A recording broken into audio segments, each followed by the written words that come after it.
It's fair to say that I did have advantages, okay? Let me tell you about my advantages, okay? I was born in Lake Charles, Louisiana, in a refinery town.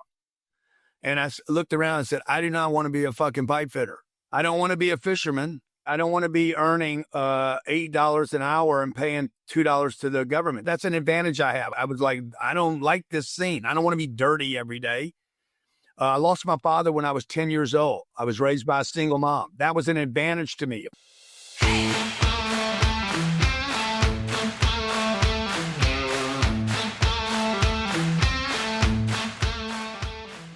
Hello, everybody. We're talking with Grant Cardone. Hello, Grant. Hey, man. How you doing? Great to be here today. Fun to talk to you about winning because, you know, the thing is that the mark of a winner is he's got accomplishments.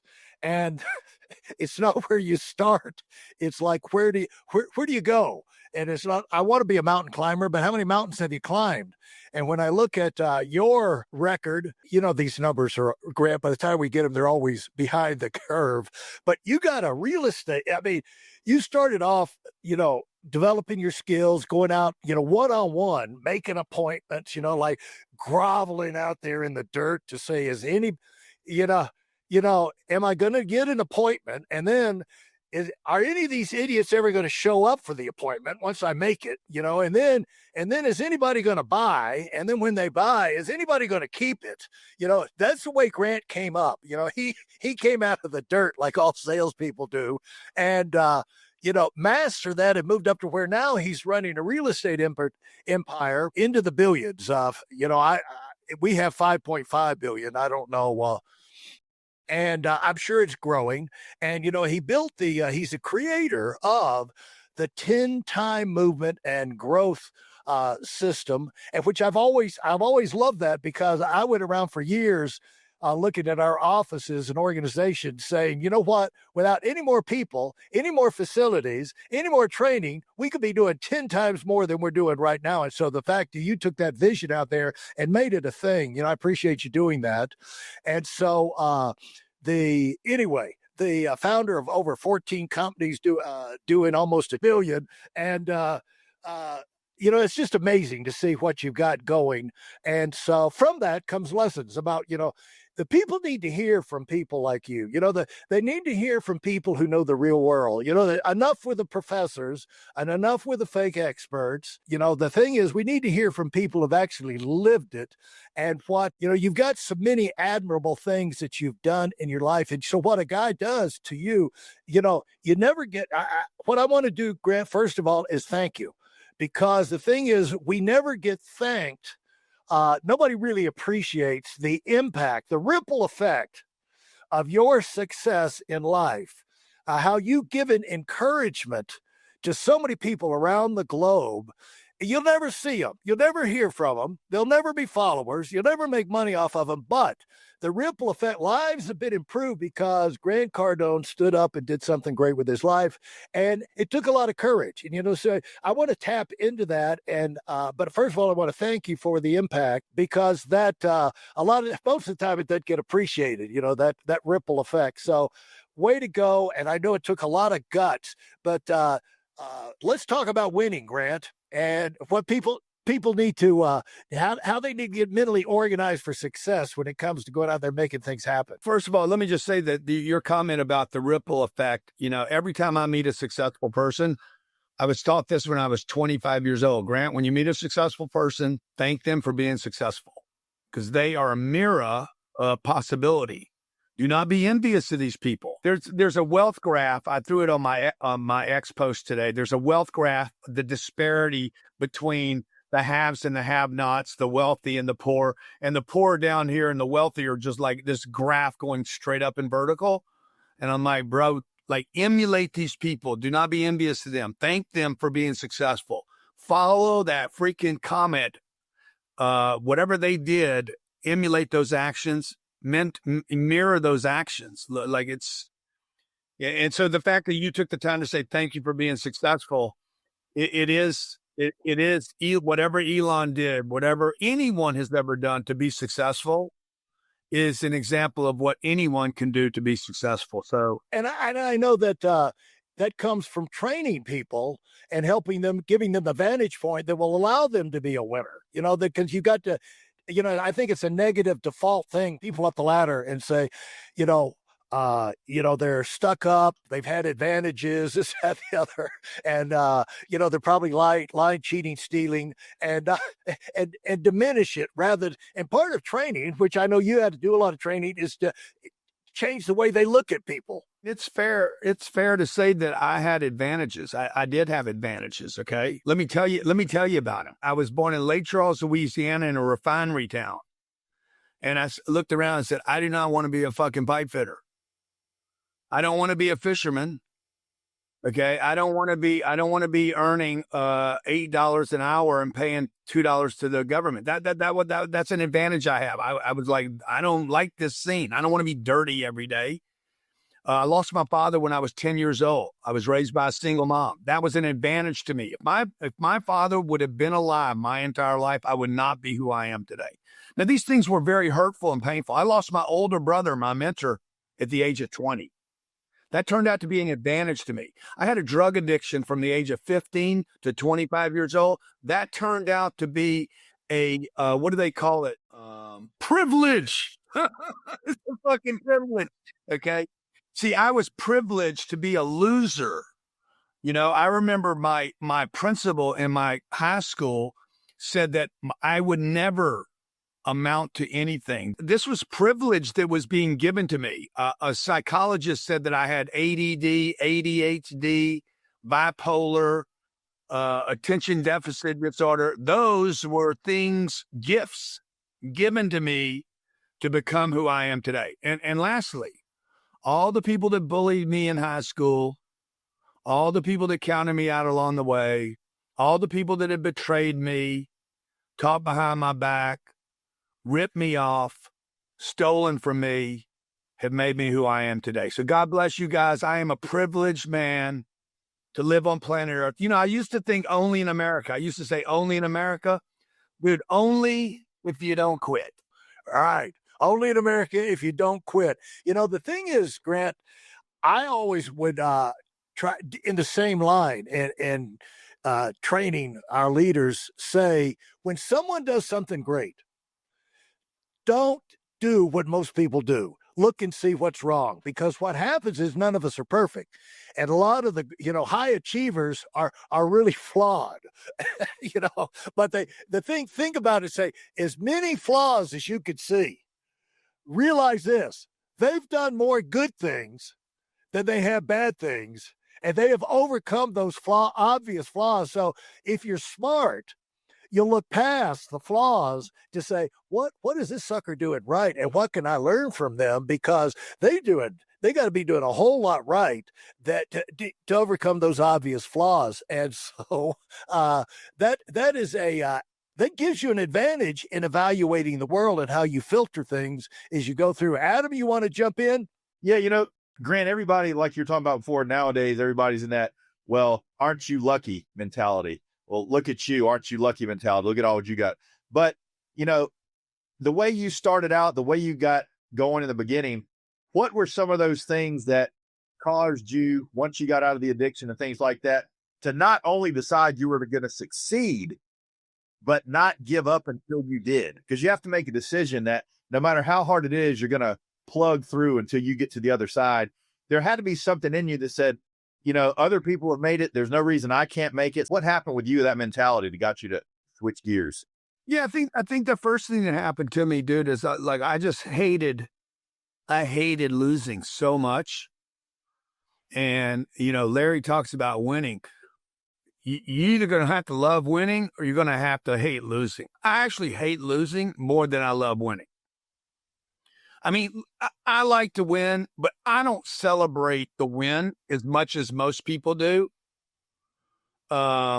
I just don't want to lose, bro. Like somebody called me a sore loser once. They said, "You're a sore loser." I'm like, yeah. What am I supposed to be, bro? If you go to a Diddy party, okay, by accident, like you just show up there and then you find out what happens there and then you go back, that's because you liked it. Okay, if you lose And you, at the end of the loss, you celebrate it. You're like, hey, we lost today, man. I'm good with that. Well, hey, you ain't like, I don't like to lose. I don't like to lose ever. And the idea that anyone would get used to losing, or it's just a game. I'm like, okay, it's a game and there's a winner and a loser. And if you learn the game, like you're not going to be good at the game in the beginning. There's no game anyone's going to be good at, even if you're gifted. You could be gifted, and we all are, by the way. You know, somebody told me the other day, they said, man, you're really blessed. I said, yeah, no, I'm proving that I'm blessed. You also are blessed. You just don't prove it. And so, you know, one thing is you got to hate losing. I hated being a drug addict. I hated being a loser. I hated being bullied. I hated not having money. I hated being rejected. I hated a low credit score. You know, I hated saying I was going to do something and then I didn't. I hated it, dude. Like, you got to despise it so much. You got to look in the mirror and hate yourself so much that you're willing to do anything to change it. Obviously, don't kill yourself. Change yourself. Another thing you touched on right there, I have never met anyone that is a big time winner in life and any success that past a certain point celebrates. So as soon as you get to reach that goal or get that win or whatever, you're not wasting a lot of time on that. You're looking for the next one. What's the next one? What's the next one? What's the next one? Because if you sit there and wallow in the win too much and get comfortable, once you get comfortable, it's all downhill from there. What do you think? Yeah, no, I agree with that. Like I see too many people celebrate a minor win, and you're celebrating a minor win and you're losing your momentum. You don't want, the champions do not want to lose momentum. I was talking to Tom Brady about this, you know. And I talked to Mike Tyson. When you win, when you get a knockout, you want to fight another round because now the momentum shifted for you. Like, but unfortunately, people that are new to winning, typically they want their win and they're like, oh, it's time to take a vacation. It's time to take a day off. It's time to go smoke a cigarette. Let's take a break. Wrong, dude. The winners, let's play again. Okay, because you have momentum, and the momentum is very, very difficult to get going.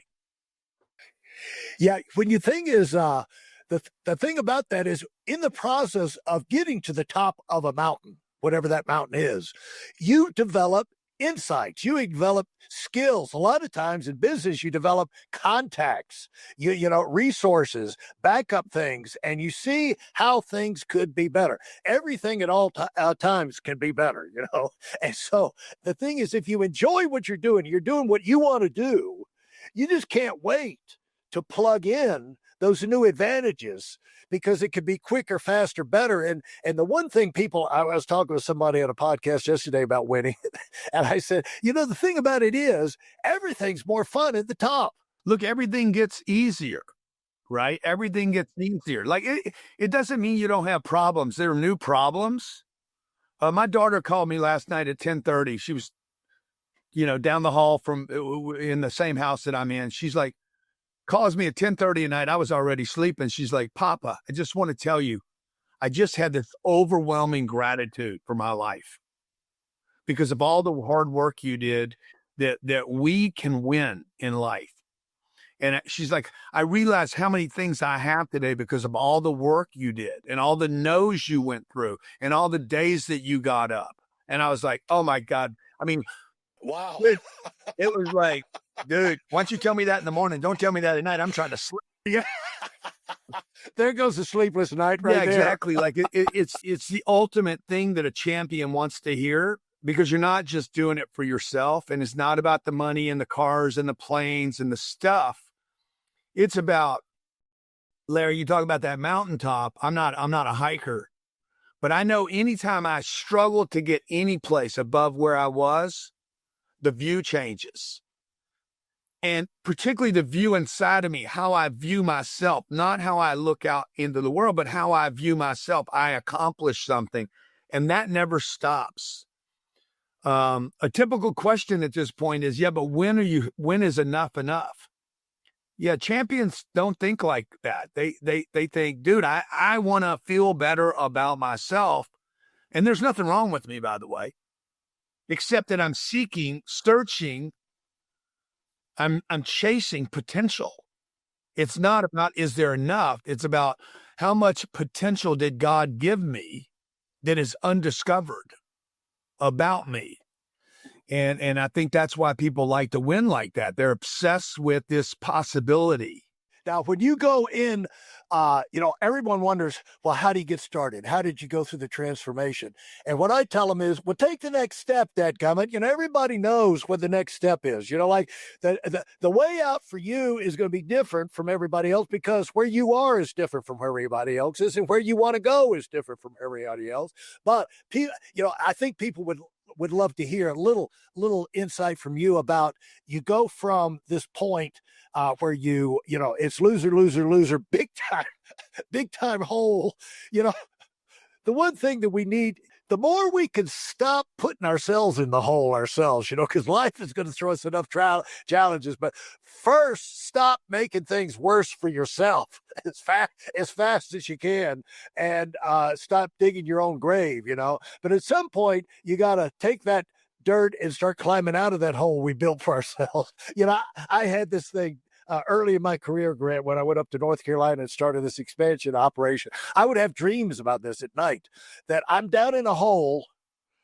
I got no tools, and it's a dirt hole, and there's nobody up there.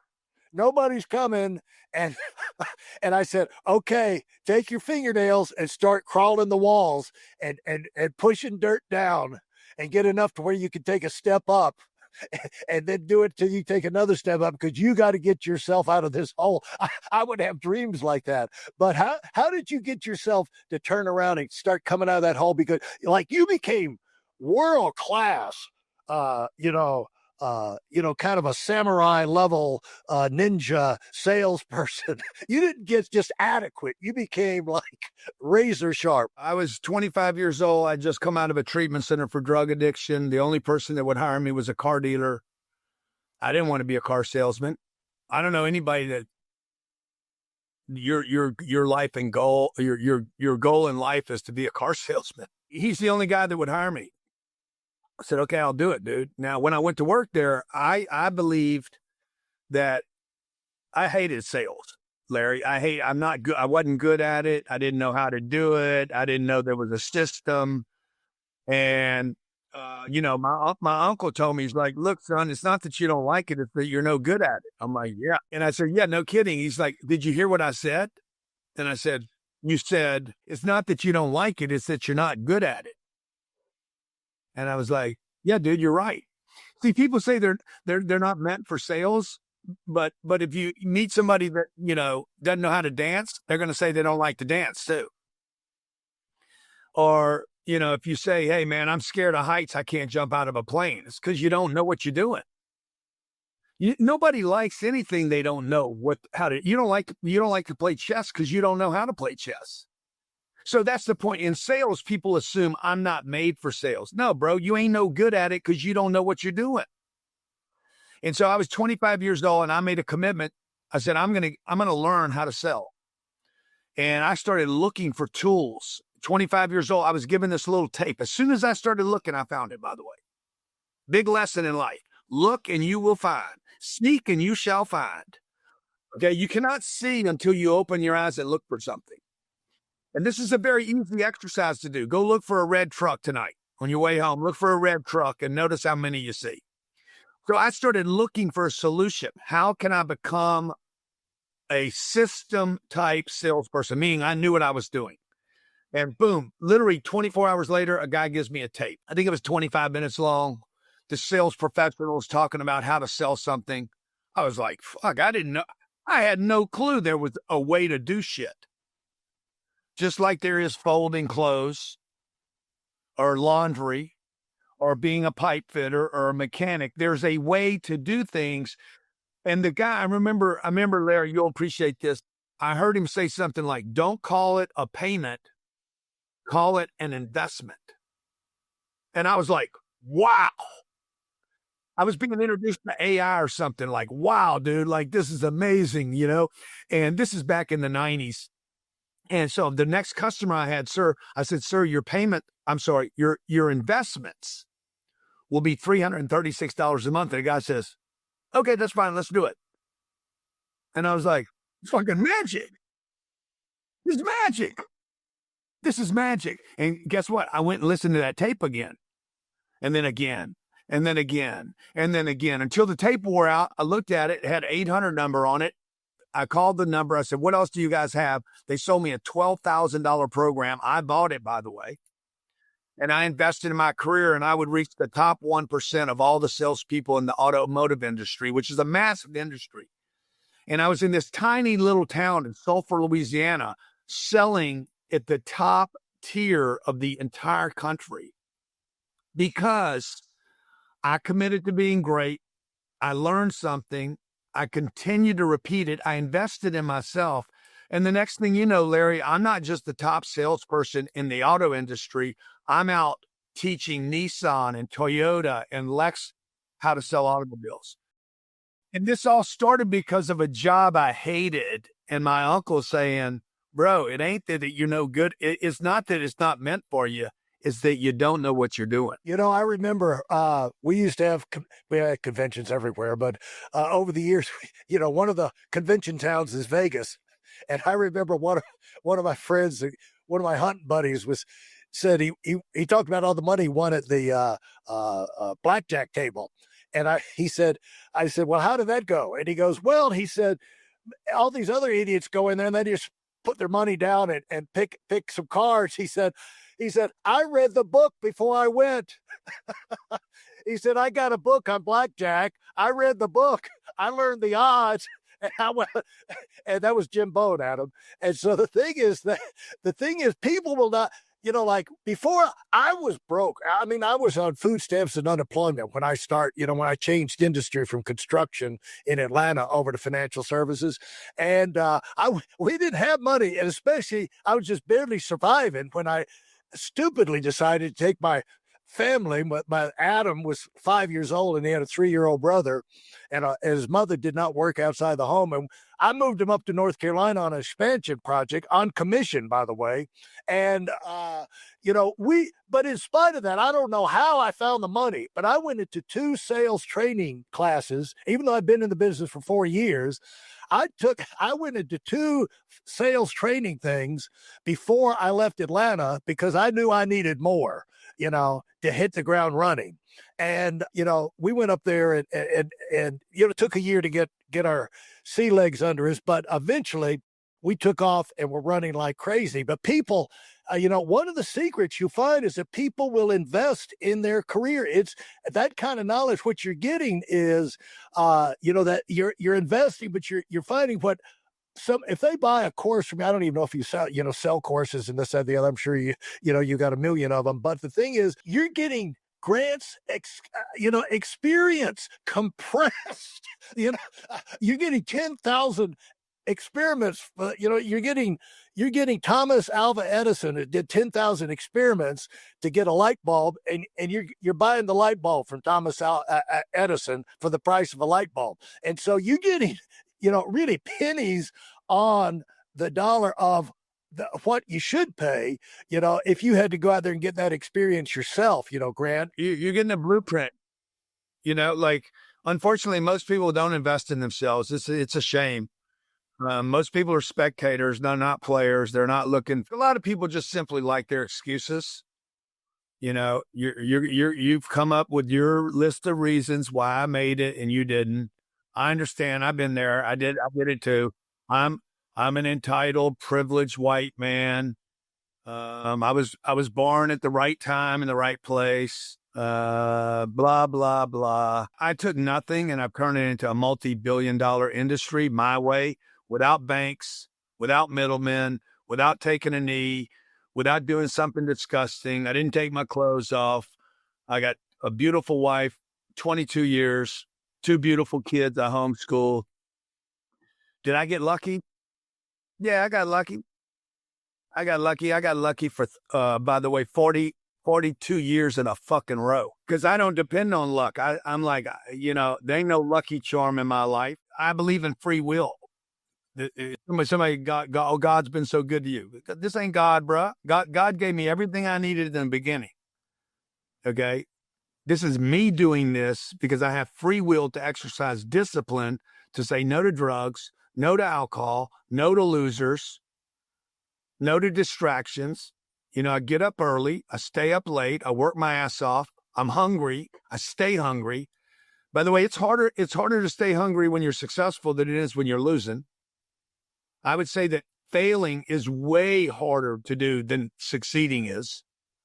If you can fail, you can succeed.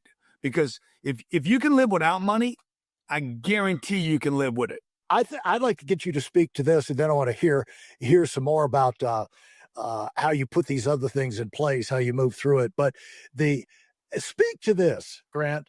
There's a contempt people have for that are on the outside towards people going out and offering training and education outside of the college and the university system, you know, where it makes sense for them to spend $100 grand, $80 grand a year to go out and get a degree at a college. When they come out, they can't do anything. Maybe they learn some reasoning skills, which is great. And, but usually they can't think, you know, very few of them really know how to think for themselves. They got a big debt, but you know, it takes them forever to get they can't get a job because they don't have any specific skills.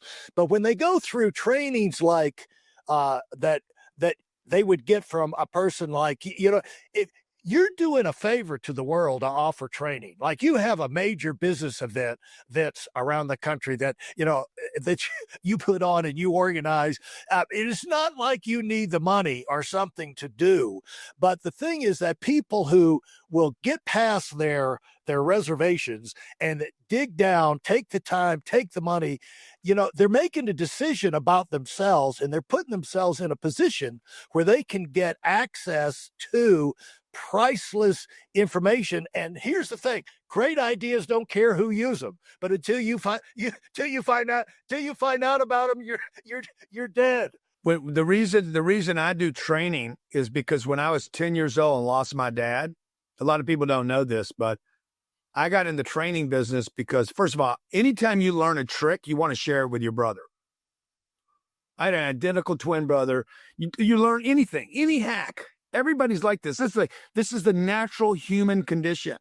You learn something, some hack, some trick, some gimmick, and you're like, let me show you this thing I learned. Okay, it's just what people do, dude. Like it's the referral system. You know, check it out. You read something. Hey, let me show you what I just found out, right? You want to pass on something, right? So when my dad died, though, it got magnified because when you're 10 years old and you grow up in Louisiana, look, you need to learn how to fish, hunt. You got to learn how to be a man. You need to learn how to put a car together. You got to learn how to drive. There's a whole lot of shit you got to learn how to do. Now, I'm just talking about boys. I don't know what girls go through because I ain't a girl and I ain't trying to be one. I didn't have a dad. So I kept thinking my uncles were going to come help me. And then my uncles didn't show up. And then I had two neighbors and I'm like, maybe they're going to help me. They didn't help me. And I got pissed off, Larry. And I said, man, if I ever make it, I'm going to help other people. And that's what I do, dude. I help other people. Like when I was in car sales and I'd learn a trick, I'd share it with everybody on my team. And when I got off of drugs, twice a day, I was at meetings twice a day for 7 years, helping other people get off of drugs. And so, you know, I want to help people. When we started raising money for real estate, when I started buying real estate, I let other people invest with me. Because I just said, fuck, the more the merrier. And I want to be around winners. How can you be around winners if you don't share what's working for you? What did you say about a great idea? Great ideas don't care who use them. The thing is, it's like a key. If you have a key, you're locked out of a room. And once you get that key, you got that room, you got access to that room the rest of your life. And a lot of people have got ability to do things. They just don't have the key to get in there. Like that phrase, something as simple as that phrase you said, like the investment. Yeah. I wrote it down, bro. See, I'm taking notes here, bro. I'm here. I'm a student always. I'm looking for my life to get easier.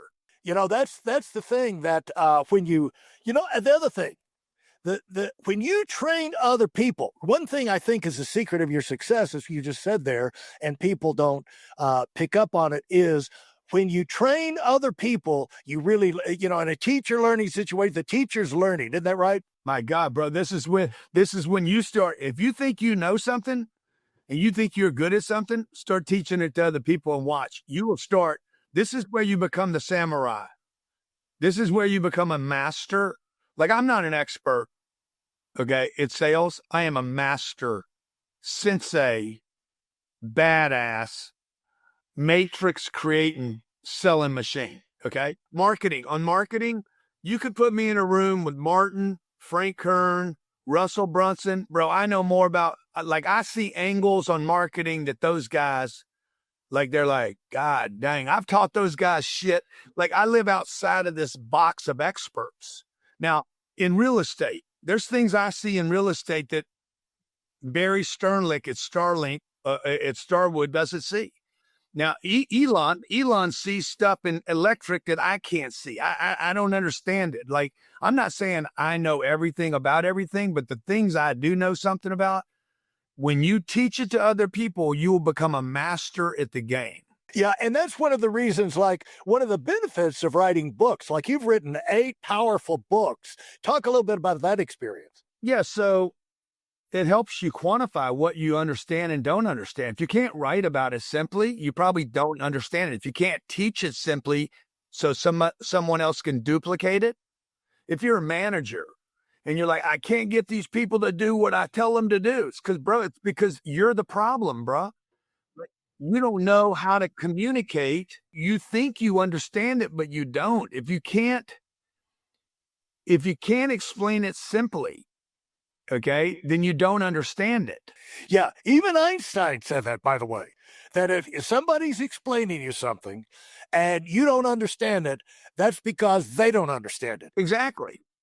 So you want to simplify everything down into things that are, I remember I was watching somebody back in the day when I was like searching out data everywhere, and I'd become an expert salesperson.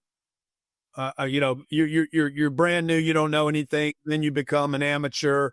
You're not an amateur in the beginning. You don't know anything. Don't call yourself an amateur if you're an idiot. Okay. Then you're an amateur. And then you have a little bit of confidence of an amateur. And then maybe you move up another level. Belts, right? It's levels. Just because you're a black belt doesn't mean you've won anything. And so then you move up, right? Well, along the move up, you start studying other people. Now I'm getting really good. And I'm starting to study other people. Now I'm starting to see, like, I don't know. This is from the other masters, by the way.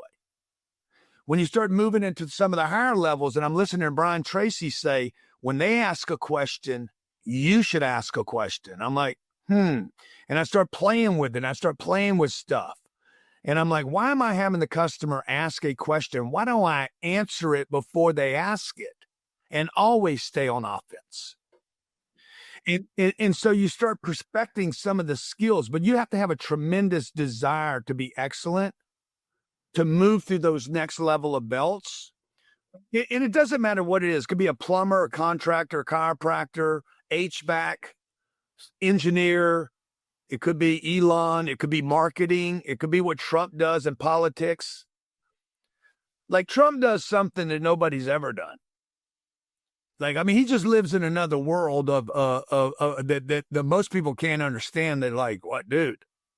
Like, this guy's probably the greatest marketer that has ever existed ever in the world. And whether you like him or not, it doesn't matter. He knows how to control narratives and conversations and attention. So yeah, I mean, look, commit, then teach. Don't leave your job to become a teacher. Unfortunately, for all the teachers out there, this is what's wrong with colleges that you were talking about. Okay, I want to read this number to you because you brought up the college. Approximately 65% of college graduates. This is today. Approximately 65% of college graduates in the United States. These are graduates. Do not work in a field closely related to the major. Okay, that's right here. Always been that way. And so, like, what are you going to spend? You're going to spend $40,000 a year, maybe a community college, $4,000 or $5,000 a year, 25,000 plus the lost wages for 4 years. To not do what you studied. But when you get out of college and Grant Cardone says, hey, for $5,000, dude, I'm going to give you a course on how to become a master salesman, or $5,000 to learn how to invest in real estate, and then you don't do it. Well, guess what? You're an idiot. I don't know how to tell you this any other way. You invested $5,000. You're listening to a person that's ever made more than $60,000, and you got a chance to listen to somebody who makes $60,000 4 or 5 times a day. Well, the point you make there is, I mean, that's the point. You're getting educated from people who are making no money when you could get educated from people that are making millions. Who are you getting your food from? Adam, why don't you if Adam, you want to I'll give you one more shot, Adam, because we've got to wrap up this public part of it and go to our locker room talk. But what do you think we should wrap up with Grant with? Yeah. Number one, look, if for anybody out there, when somebody doesn't buy something from you, it's not because they don't trust you. It's because they don't trust themselves. The number one reason people don't buy things is they don't trust themselves. It has nothing to do with price, has nothing to do with the offer, has nothing to do with the benefits. It probably doesn't even have anything to do with your sales pitch. The number one reason that nobody talks about, none of the sales experts talk about, the number one reason people don't buy is because they don't trust themselves. The number one reason people don't trust you is because they don't trust themselves. A thief thinks everybody's stealing. A con artist thinks everybody cons. Okay. The second biggest problem is that people buy things and then don't use them. Okay. This is a problem. You bought it, but then you don't open it. You don't follow up. This is a big problem, by the way, for the book writer. If you write books, 83% of all books that are bought are never finished. Okay. But people consume tremendous amounts of video. Okay. Like I wrote this book. Okay. The 10X Rule sold millions of copies worldwide. The book was translated into other languages. Guess what I do? Okay. I hear about this 83% don't finish the book. I take the book, I convert it to audio, I get it to Audible. I read the book. Okay. By the way, it ends up being expanded because I'm reading it off the cuff. I'm literally reading what I wrote and then ad-libbing. Oh, dadgummit. When I wrote my book and I read it, they didn't tell me I could do that. I had more trouble trying to read exactly what was out there. If I'd given myself the freedom to do that, I could have had more fun reading my book. Larry, I did that. I read the audiobook, okay? The audiobook, I think there's been more downloads of the audiobook than there were books bought. And then we created a video version where I ad-libbed again in a studio. It took me 4 days to produce this. And I talk about the 10X rule in video. And so then we have a video, like a movie, like that people can actually watch this, because some people watch, some people listen, some people read, some people do all of them. So, you asked me, Adam, what are people doing wrong? Number 3 thing people are doing wrong. They don't repeat the stuff that's good. People are so busy trying to do a bunch of stuff, they don't do the same stuff over and over. Once you find something that's good, I'll go back to that video series that I bought for $12,000 when I was 25 years old. Bro, I listened to that thing at least 500 times. I paid for it once. I guarantee you, I went through that entire program. It was 3 or 4 hours of material. I went through it at least 500 times. I knew every pause, delay. I studied the guy. I literally, the first probably 40 or 50 hours of watching it, I lost my accent and had his accent. And that this is a big mistake people make, man. They learn something one time and they don't repeat it a second time, a third time, a fourth time, a fifth time. Dude, it just starts adding on. And that book, Malcolm Gladwell wrote a book called one was blank. The other one, this one was about the 10,000. Yeah, I forget that one, but that was the first one. Yeah, but that is the value. Tom Brady's taking 10,000 snaps. Like if you're going to do something 300 or 400 times, Big deal. That's nothing. That's not even a number. It's not even, you have to do something 10,000 times to become great at it. And most people are simply not willing to do that. The last thing I would tell you that the mistake that people make, and I know you guys agree with this, they hang out with the wrong people. If you plant a tree or a flower and the flower doesn't grow and the tree doesn't grow, you don't blame it on the tree or the flower. You blame it on the soil. Dude, there's something wrong with the soil. And that soil, for the black community, the soil's bad. The brown community, the soil's bad. White trash community, your soil's bad. Drug addicts, your soil is contaminated. You started as a perfect seed. Perfect. You started as perfect. Okay. And then we drop you into a drug environment. And guess what?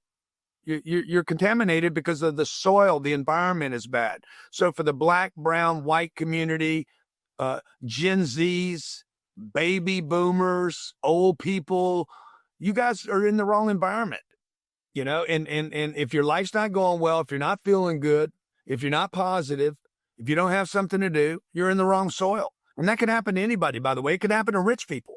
Absolutely. Well, thank you for those final comments. If you've liked what you've heard, folks, hit the like button, subscribe, and leave us a comment. Let Grant know what you got out of this. And come see us if you want over on the Big Hitter Community